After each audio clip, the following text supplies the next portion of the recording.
ప్రభునందు ప్రియ సహోదరి సహోదరులారా, మన ప్రభు అయినటువంటి యేసు పరిశుద్ధ నామం పేరట మీ అందరికీ వందనములు తెలియజేస్తున్నామండి. మీలో ప్రతి ఒక్కరిని ఈ హోప్ టీవీ ఇండియా ఛానల్కు ప్రేమతో ఆహ్వానించుచున్నామండి. ప్రార్థన చేసుకుందాం. ప్రేమగల మా తండ్రి, దయగలిగిన మా యేసయ్య, మీ ఘనమైన శ్రేష్టమైన నామమునకు వేలాది వందనములు, స్తుతులు, స్తోత్రములు స్తోత్రములు స్తోత్రములు మా తండ్రి. మరొకసారి మీ వాక్యాన్ని వినాలని మీ పాదాల చెంతకు చేరి ఉన్నాము. మీ దాసును బలపరిచి వారి ద్వారా మీరు మాతో మాట్లాడి నీ వాక్యంతో మా హృదయాలను తృప్తిపరిచి మహిమ పొందమని, ప్రార్థన ఆలకించి ప్రార్థన ప్రతిఫలం దయచేయమని యేసు నామమున ప్రార్థించి వేడుకొనుచున్నాము తండ్రి. ఆమేన్.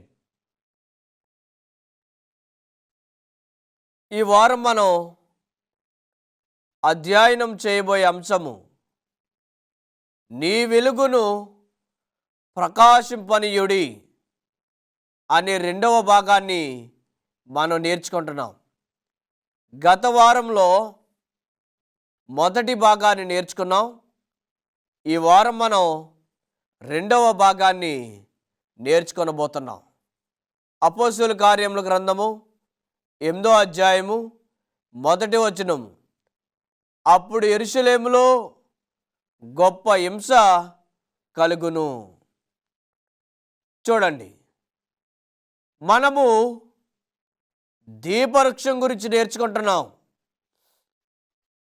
దీపవృక్షం అనగా ఆయనకు సాక్షులుగా ఉండుట అని మనం నేర్చుకున్నాం. అయితే ఈ వారము ఆ దీపవృక్షాన్ని సాతానుడు ఎలా పాడు చేశాడు, ఈ దీపవృక్షము ఎలా పాడయింది, పాడైన ఈ దీపవృక్షాన్ని దేవుడు మరలా ఎలాగ తిరిగి నియమించాడో మనం వాక్యంలో నుంచి నేర్చుకొనబోతున్నాం. అపోస్తలుల కార్యముల గ్రంథము 8వ అధ్యాయం 1వ వచనములో, అప్పుడు సంఘమునకు యెరూషలేములో గొప్ప హింస సంభవించెను అని రాయబడింది. యెరూషలేములో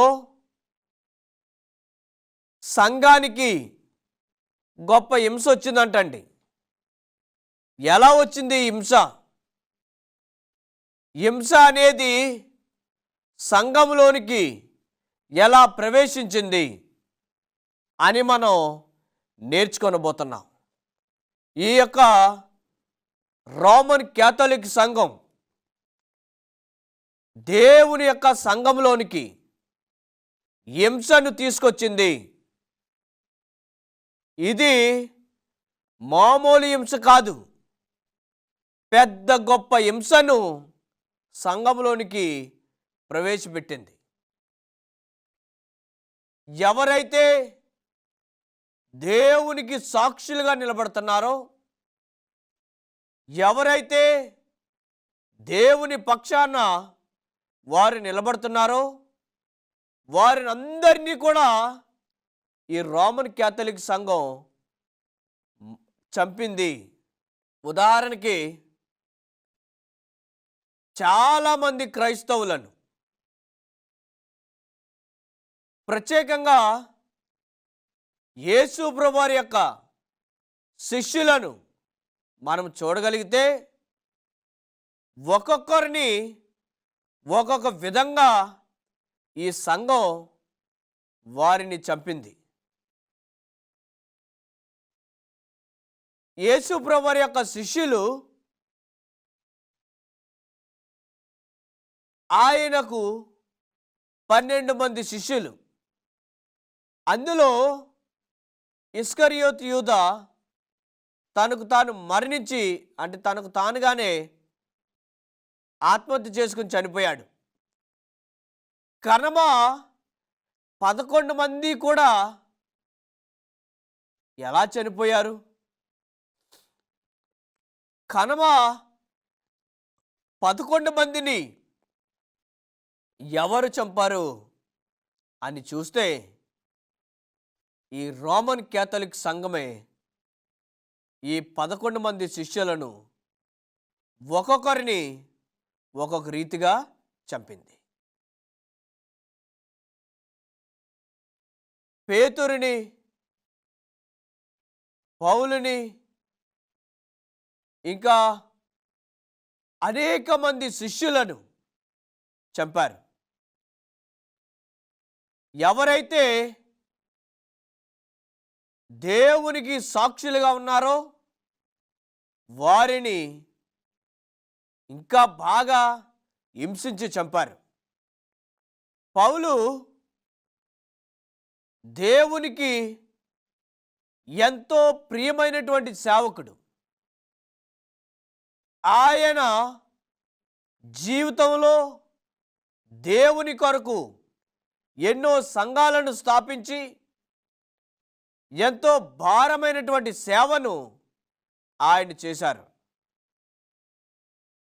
భారమైనటువంటి సేవను ఆయన చేసినప్పుడు సంఘం ఆయన్ని ఏం చేసిందంటే, అనగా ఈ రోమన్ క్యాథలిక్ వారు ఏం చేశారంటే ఆయన్ని చంపారు ఘోరంగా. ఆయన దేవుని మందిరంలో ఉండగానే అతడి కాలరెట్టుకొని బయటికి లాక్కొచ్చి ఆయన్ని చంపారు. ఇలాగా ఎన్నో ఎన్నో సంఘటనలు ఈ సంఘం చేసింది. యేసు ప్రభువారి యొక్క శిష్యులు యాకోబు గారిని ఎలా చంపారో తెలుసండి. అపోస్తుల కార్యముల గ్రంథము 12 అధ్యాయము 1-2 వచనాలలో, ఏ రోజు దినములలో ఈ సంఘటన జరిగింది.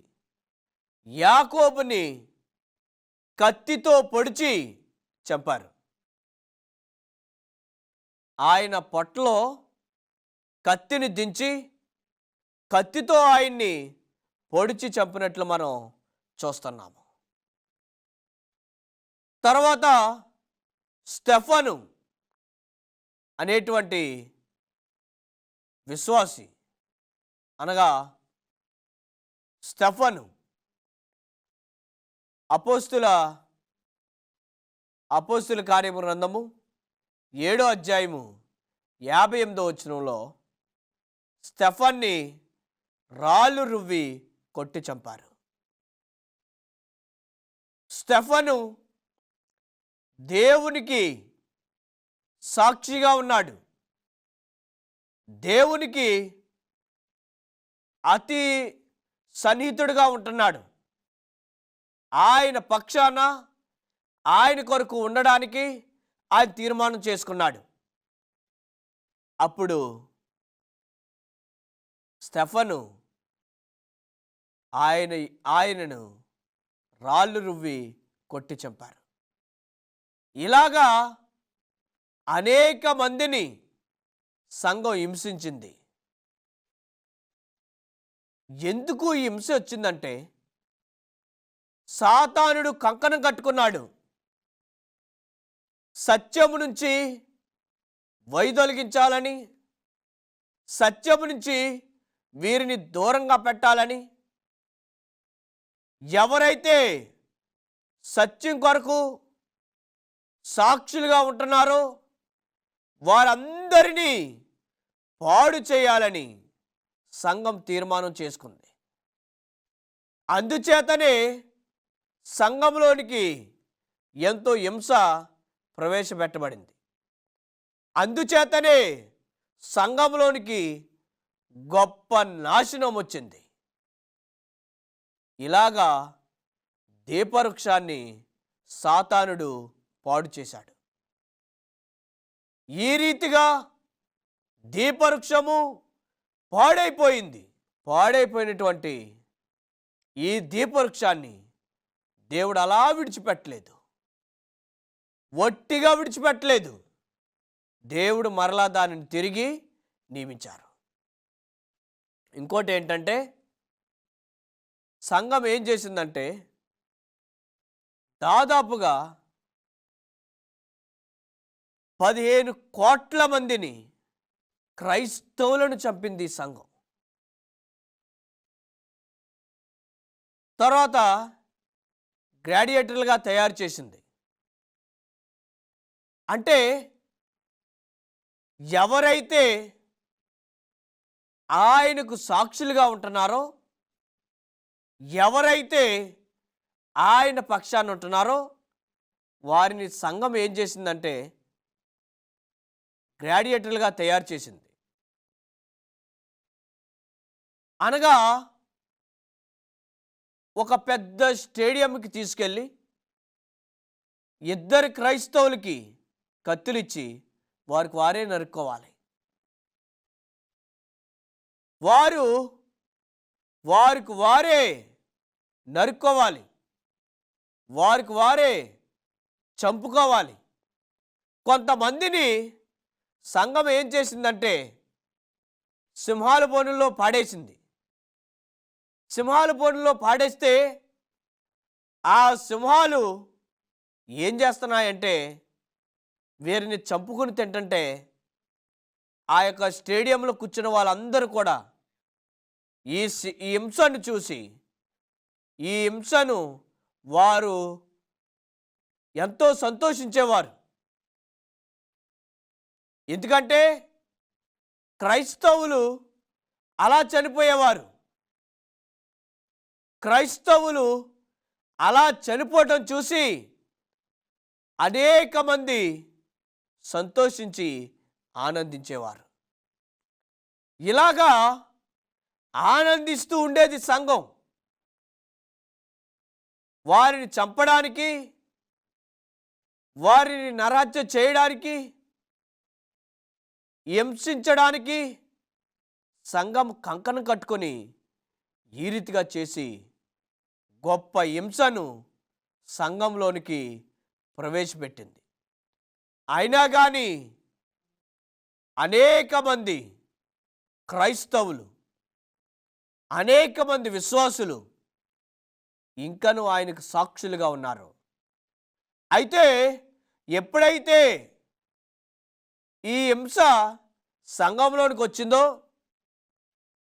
హింసించేటప్పుడు అడిగేవారు, మీరు దేవుణ్ణి నమ్మటం మానేయండి అన్నప్పుడు అనేక మంది సంఘబిడ్డలు ఏమన్నారంటే, మేము ఏమైనా పర్వాలేదు, చనిపోవడానికైనా మేము సిద్ధం, చనిపోవడానికి కూడా మేము సిద్ధంగానే ఉన్నాం, మీరు మమ్మల్ని ఏం చేసినా పర్వాలేదు, మీరు మమ్మల్ని హింసించినా, మీరు మా ప్రాణములు తీసినా, ఏం చేసినా కానీ పర్వాలేదు, మేము ఏం చేస్తామంటే ఆయన కొరకు నిలబడతాం, ఆయన కొరకు మేము నిలబడి ఆయన కొరకు మేము చనిపోతామని అనేక మంది సింహాల బోనుల్లో పడిపోయారు. కొంతమంది వారికి వారే చంపుకొని గ్లాడియేటర్లుగా మిగిలిపోయారు. అనేక మంది సంఘబిడ్డలు చేసిన పని ఏంటంటే ఆయన కొరకు హతసాక్షిగా మిగిలిపోయారు. ఇన్ని జరిగినప్పటికీ వారి ఎన్నడూను దేవునికి సాక్షులుగా ఉండడానికే వారు తీర్మానం చేసుకున్నారు. సాక్షులుగా ఉంటాకే వారు నిశ్చయించుకున్నారు. ఇలా సాక్షులుగా ఉంటూ ఆయన కోసం మరణించారు. ఇలాంటి హింస ఈ రోమన్ క్యాథలిక్ సంఘం తీసుకొచ్చింది సంఘంలోనికి. అయినప్పటికీ దేవుడు సంఘాన్ని విడిచిపెట్టలేదు. ఈ దీపవృక్షాన్ని తిరిగి దేవుడు నియమించారు. ఈ యొక్క దీపవృక్షాన్ని తిరిగి నియమించింది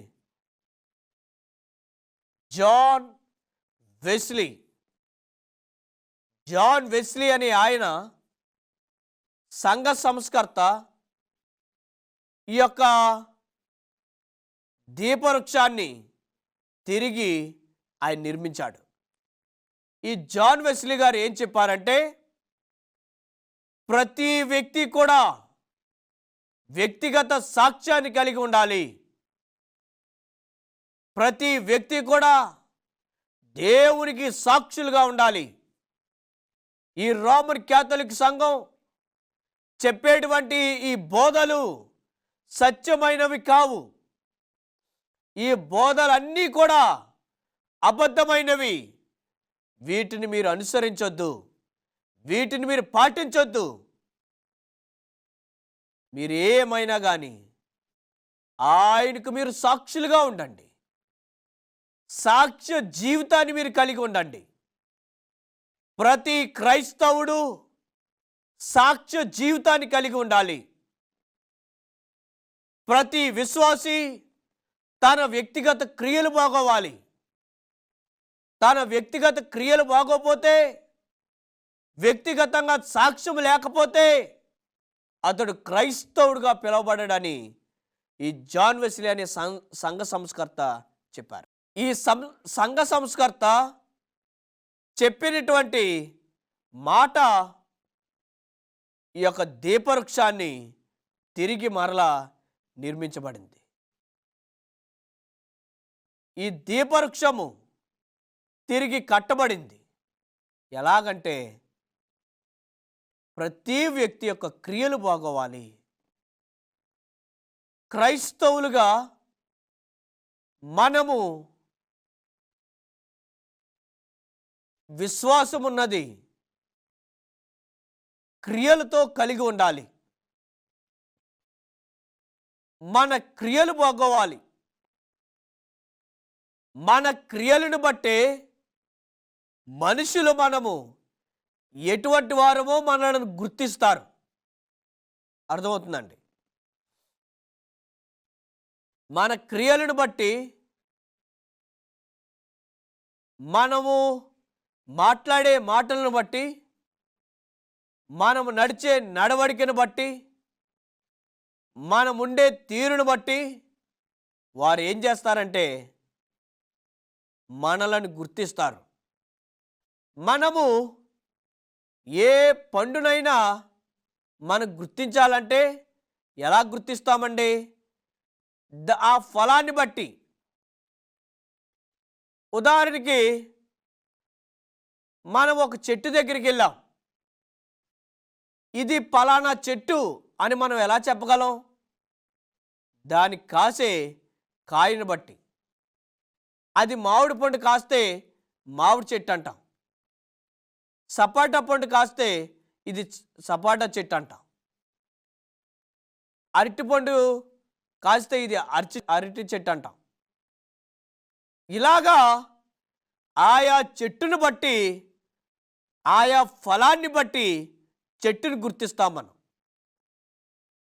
క్రైస్తవులుగా మనము క్రైస్తవులమని సమాజం గుర్తించాలంటే మనలో క్రైస్తవుల యొక్క క్రియలు కావాలి. మనము క్రైస్తవులమని ఈ సమాజం గుర్తించాలంటే క్రైస్తవులు తగినట్టు క్రియలను మనం కలిగి ఉండాలి. ఈ జాన్ వెస్లీ గారు చెప్పిన మాట ఏంటంటే, ప్రతి క్రైస్తవుడు మాదిరి జీవితాన్ని కలిగి ఉండాలి. అనగా క్రైస్తవ్యం అంటే ఏంటంటే మాదిరిగా ఉండాలి. ఎదుటివారికి మాదిరి కలిగి మనం జీవించాలి. మనలను బట్టి, మన ప్రవర్తనను బట్టి ఎదుటివారికి మాదిరిగా ఉండాలి. లేని ఎడల మన యొక్క ప్రవర్తన, మన యొక్క స్వభావాన్ని బట్టి మన జీవితం పాడవుతుంది. మనం క్రైస్తవులుగా పిలువబడం. కాబట్టి ప్రతి మనిషి రక్షించబడాలంటే ఏదో యేసుప్రభువుని అంగీకరించి బాప్తీసం తీసుకున్నంత మాత్రాన అతడు పూర్తిగా రక్షింపబడినట్టు కాదు. రక్షించబడాలంటే అతడు చేయవలసిన పనులు యేసు ప్రభువారిని బలిపశువు అంగీకరించాలి. నా కొరకు చనిపోయినటువంటి ఏకైక దేవుడు ఆయనే అని తెలుసుకోవాలి. అని తెలుసుకున్న ఆయన బాప్తిసం తీసుకోవాలి. బాప్తిసం తీసుకున్న ఆయన వాక్యాన్ని కలిగి వాక్యాన్ని చదవాలి. వాక్యాన్ని చదివి ఆయన వ్యక్తిగత సాక్ష్యము కలిగి ఉండాలి. మాదిరి జీవితాన్ని దేవునికి సాక్షిగా ఉండాలి. అలా ఉంటేనే ఆ మనిషి రక్షింపబడినట్టు. లేని ఎడల ఆ వ్యక్తి రక్షింపబడినట్టు కాదు. అతడు పూర్తిగా రక్షింపబడాలంటే అతడి పనులన్నీ చేయాలి. కాబట్టి దేవుడు తన యొక్క రక్షణ ప్రణాళికను ఎక్కడ పెట్టారండి? ఈ మందిరంలోనే పెట్టారు. మందిరంలోనే ఆయన ఏర్పాటు చేశారు. మందిరములో ఉన్న ప్రతి పరికరము, ఒక్కొక్క పరికరము ఒక గుణలక్షణాన్ని తెలియజేయుచున్నది. ప్రతి పరికరము యేసు ప్రభువారి యొక్క చిత్తాన్ని, ఆయన యొక్క గుణలక్షణాన్ని మనకు తెలియజేయుచున్నది. ప్రియతోటి విశ్వాసులారా, ఈ యొక్క దీపవృక్షం దగ్గర మన జీవితాన్ని ఒకసారి పెట్టుకొని ఆలోచిద్దాం. దీపవృక్షం దగ్గర మన జీవితాన్ని పెట్టుకొని మనము ఆలోచించి, నేను వ్యక్తిగతంగా దేవునికి సాక్ష్యాన్ని కలిగి ఉన్నానా లేదా, లేదా నేను వ్యక్తిగతంగా సాక్ష్యం లేకుండా ఇష్టానుసారంగా బ్రతుకుతున్నానా, నిజంగా నేను రక్షించబడ్డానా లేదా అనేది మనము ఈ దీపవృక్షం దగ్గరికి వచ్చి మనం చూసుకోవాలి. అయితే చూసాము, దీపవృక్షం అంటే దేవునికి సాక్షులుగా ఉండుట అని నేర్చుకున్నాము. సంఘము ఈ దీపవృక్షాన్ని ఎలా పాడు చేసిందో నేర్చుకున్నాము. అనేక మందిని సాక్షులుగా ఉండేవారిని చంపింది. మరలా ఈ దీపవృక్షాన్ని జాన్ వెస్లీ గారి ద్వారా దేవుడు మరలా దీన్ని తిరిగి నియమించాడు. దేవుడు మరలా దీన్ని కట్టాడు. సాక్ష్యాన్ని కలిగి ఉండమని చెప్పాడు. చూసారా, ప్రతి పరికరం యొక్క విలువ నేర్చుకుంటున్నాం. దాని యొక్క ముఖ్య పాత్ర నేర్చుకుంటున్నాం. దాని యొక్క పాడైపోయిన దాన్ని చూస్తున్నాం. దేవుడు మరలా తిరిగి నిర్మించట మనం చూస్తున్నాం. దేవుడు ప్రతి దానిని ఆయన విడిచిపెట్టకుండా ఆయన పాడైపోయిన దానిని బాగు చేసుకుంటూ వస్తున్నారు. కాబట్టి మీరును వ్యక్తిగత సాక్ష్యాన్ని కలిగి మీరు జీవించండి. దేవుడి మాటలు దీవించును గాక. ఆమేన్. ప్రేమగల మా తండ్రి, దయగలిగిన మా యేసయ్య, మీ ఘనమైన నామానికి వందనాలు తెలియజేస్తున్నాము. దీపవృక్షం గురించి మేము నేర్చుకున్నాము. వ్యక్తిగతంగా సాక్ష్యాన్ని మేము కలిగి ఉండాలని ప్రభువా, వ్యక్తిగతంగా సాక్ష్యం కలిగిన వారిని సంఘం ఎంతో హింసించిందని నేర్చుకున్నాము. అయినా కానీ మరలా మీరు సంఘ సంస్కృతిని లేపుకొని వారి ద్వారా మీరు మాకు బోధించారు. మేము క్రైస్తవులుగా ఈ వ్యక్తిగత సాక్ష్యాన్ని కలిగి అనేక మందికి మాదిరికరంగా జీవించి మీరు అక్కడ కొరకు ఎదురు చూసే భాగ్యాన్ని దయచేయమని యేసు నామమున ప్రార్థించి వేడుకొనుచున్నాము తండ్రి. ఆమేన్.